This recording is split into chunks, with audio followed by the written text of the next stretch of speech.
जय श्री हरि। स्वागत है आप सभी का मेरे चैनल श्री हरि शरणम वेद नीति में। आज की कहानी है एक ऐसी राजकुमारी की, एक ऐसी रानी की, एक ऐसी स्त्री की जिसने अपनी दृढ़ निश्चय, इच्छा शक्ति और सतीत्व से खुद को अमर कर लिया, अपने नाम को अमर कर लिया, अपने नाम को एक आदर्श बना लिया। तो ये कहानी है सावित्री की। सावित्री की कहानी कुछ ऐसे शुरू होती है कि पुराने समय में एक राजा हुआ करते थे, अश्वपति। राजा अश्वपति की कोई भी संतान नहीं थी, तो उनके गुरुजी ने उन्हें संतान की प्राप्ति के लिए सावित्री देवी की पूजा करने को कहा। सावित्री देवी की पूजा करने से उन्हें एक बेटी की प्राप्ति हुई, तो इसलिए उन्होंने उसका नाम सावित्री ही रखा। सावित्री धीरे धीरे करके बड़ी होने लग गई और सावित्री इतनी धीर, इतनी गंभीर और इतनी गुणी थी कि लोग उसे देवी ही समझने लग गए। जब सावित्री विवाह योग्य हुई तो राजा अश्वपति ने उनके गुण और उनके रूप के अनुरूप वर खोजने की कोशिश की, लेकिन वो अपनी कोशिश में असफल ही रहे। राजा अश्वपति को सफलता मिलती थी तो कैसे, क्योंकि उनकी बेटी के लिए तो नियति ने कुछ और ही सोच रखा था। जब राजा स्वयं से अपनी बेटी के लिए वर नहीं ढूंढ पाए तो उन्होंने अपनी बेटी को कहा कि तुम अपने लिए वर खुद ही चुन लो। अपने पिता की आज्ञा लेके सावित्री अपने लिए वर ढूंढने के लिए निकल पड़ी। वर ढूंढते ढूंढते वो एक जंगल में पहुंची और उस जंगल में उन्होंने सत्यवान को देखा। सत्यवान को देखने के बाद अपने लिए योग्य वर की जो सावित्री की तलाश थी वो पूरी हुई। सावित्री अपने पिता के पास लौट आई और उन्होंने अपने पिता को अपना निर्णय बता दिया। जब सावित्री के पिता राजा अश्वपति ने उनकी पसंद सत्यवान को देखा तो उन्हें अपनी बेटी की पसंद पे भी बहुत गर्व हुआ। सत्यवान शाल देश के राजा दिमत सेन के बेटे थे। राजा दिमत सेन और उनकी पत्नी दोनों ही नेत्रहीन थे और उनका राज्य उनके जो शत्रु थे उन्होंने छीन लिया था। तो राजा दिमत सेन अपनी पत्नी और बेटे के साथ जंगल में रह रहे थे। जब सावित्री और उनके पिता राजा अश्वपति सत्यवान के बारे में डिस्कस कर रहे थे तो उसी समय वहां पर नारद मुनि आ पहुंचे। नारद मुनि ने राजा अश्वपति को बोला कि हे राजन, ये आप क्या करने जा रहे हैं? सत्यवान निस्संदेह बहुत धर्मज्ञ है, बलवान है, गुणी है, सत्यवादी है, लेकिन फिर भी वो अल्पायु है। उनका जीवन अब 1 साल से ज्यादा भी नहीं है। 1 साल के अंदर ही उनकी मृत्यु हो जाएगी। आप जानते बूझते हुए अपनी पुत्री को इस खाई में मत ढकेलिए। राजा अश्वपति के मन में बड़ा दुख हुआ और उन्होंने सावित्री को समझाया कि अभी भी कुछ भी नहीं बिगड़ा है। उन्होंने सावित्री को समझाया कि वो अपने लिए कोई और जीवन साथी ढूंढे। सावित्री ने अपने पिता से कहा कि पिताजी, आर्य कन्या अपने एक जीवन में एक ही वर चुनती है। पंडित एक ही बार संकल्प लेता है, पिता एक ही बार कन्यादान करता है। मैंने सत्यवान को मन ही मन अपना पति मान लिया है। अब मेरे जीवन में किसी और के लिए कोई स्थान नहीं, इसलिए आप मेरी शादी उनसे ही करवा दें। सावित्री की हट के आगे उनके पिताजी की एक नहीं चली और आखिरकार उन्होंने सत्यवान से सावित्री की शादी करा दी। शादी करके सावित्री अपने पिता का महल छोड़कर अपने सास ससुर और पति के साथ जंगल में रहने लग गई। सास ससुर की सेवा करने लगी। पति के साथ भी उनका प्रेम दिन पे दिन बढ़ता ही गया। अच्छे वक्त को बीतते हुए देर नहीं लगती और यहाँ तो समय ही टोटल 1 ही साल का था, तो वो कितने दिन चलता। धीरे धीरे करके ये 1 साल का समय बीत गया और सत्यवान की मृत्यु के दिन नजदीक आ पहुंचे। नारद मुनि ने सावित्री को सत्यवान की मृत्यु का दिन भी निश्चित करके बता दिया था। जब वो दिन नजदीक आ गया तो सावित्री ने 3 दिन पहले से अन्न और जल का त्याग कर दिया। वो उपवास करने लगी और दिन रात साए की तरह अपने पति के साथ रहने लग गई। नारद मुनि ने सत्यवान की मृत्यु का जो दिन निश्चित करके बताया था वो दिन था ज्येष्ठ मास की अमावस्या। सावित्री ने उस दिन सुबह जल्दी उठकर स्नान ध्यान करा और अमावस्या होने के कारण अपने पितरों की पूजा की और उनसे अपने लिए अमर सुहाग की प्रार्थना की। उस दिन भी रोज की तरह सत्यवान जंगल में लकड़ी काटने गए और सावित्री लाख मना करने पर भी उनके साथ गई। उस दिन सत्यवान ने एक बरगद का पेड़ लकड़ी काटने के लिए चुना और वो उस पर चढ़कर लकड़ी काटने लग गए। थोड़ी ही देर में सत्यवान के सिर में बहुत तेज दर्द होने लग गया और वो नीचे उतर के आ गए। सत्यवान बहुत बेचैन होने लग गए और छटपटाने लग गए। उनकी इस छटपटाहट में सावित्री को अपनी भविष्य की आहट दिखाई पड़ने लग गई। सावित्री ने पति का सिर गोद में रख लिया और उसे सहलाना शुरू कर दिया।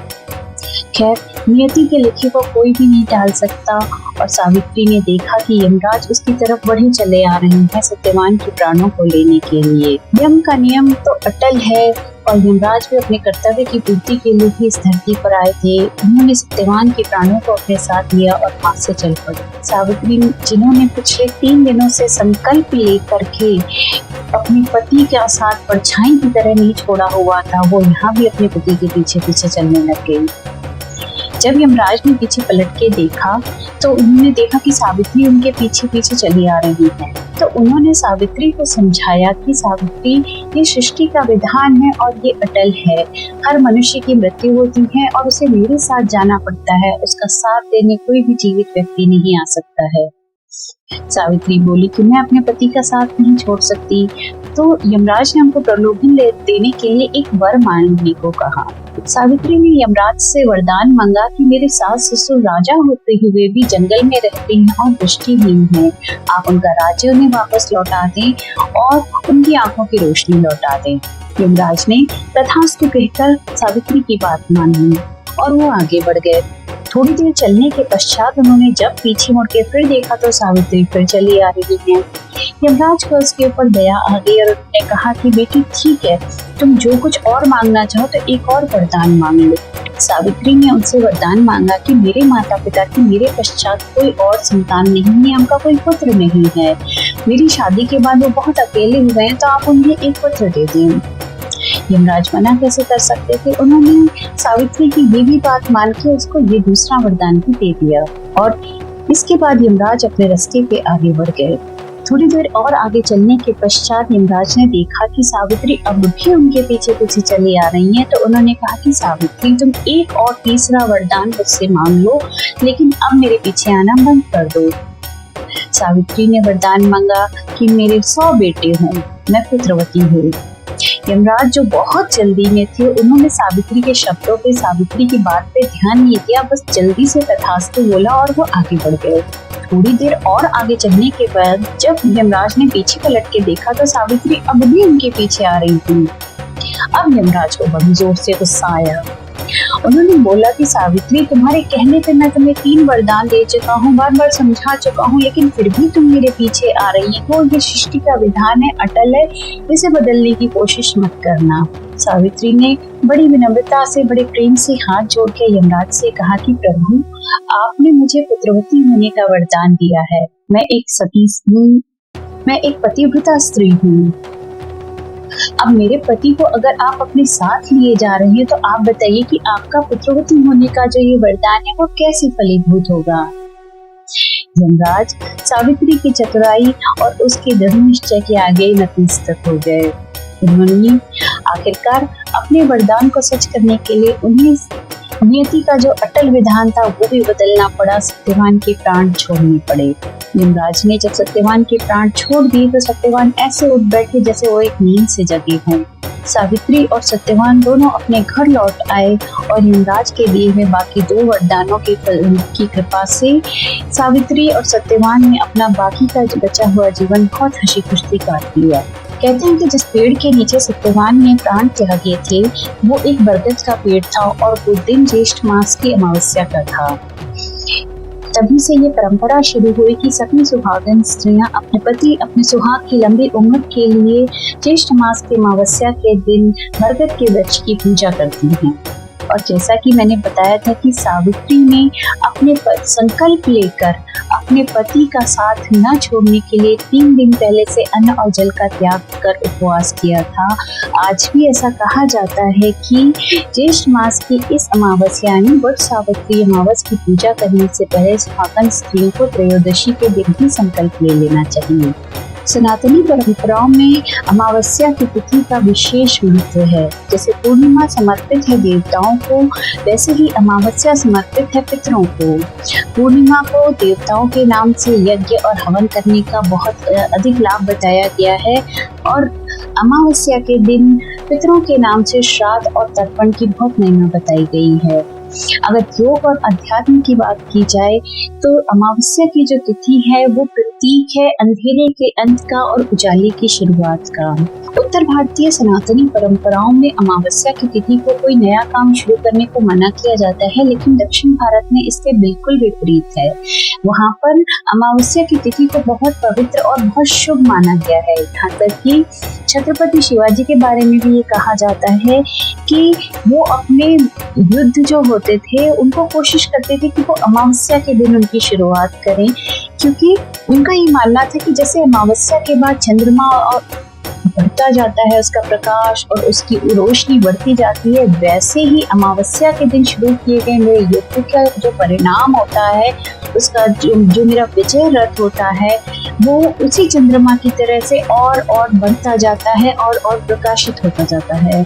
जो निराकार योग है और अध्यात्म है वो अमावस्या की तिथि को एक ऐसे दिन के रूप में देखता है जिस दिन सारी सृष्टि शांत हो जाती है, बाहर की तरफ बिल्कुल अंधेरा हो जाता है, तो आप अपने अंदर झांक सकते हैं, अपने विचारों पर, अपने मन की दशा पर एक पुनर्विचार कर सकते हैं, अपने जो सवाल हैं उनके जवाब आप अपने अंदर भी ढूंढ सकते हैं। जो ज्योतिष शास्त्र है वो अमावस्या की तिथि सप्ताह के किस दिन पड़ रही है उसके हिसाब से भी उसका फलादेश और उसके महत्व को अलग अलग बताता है।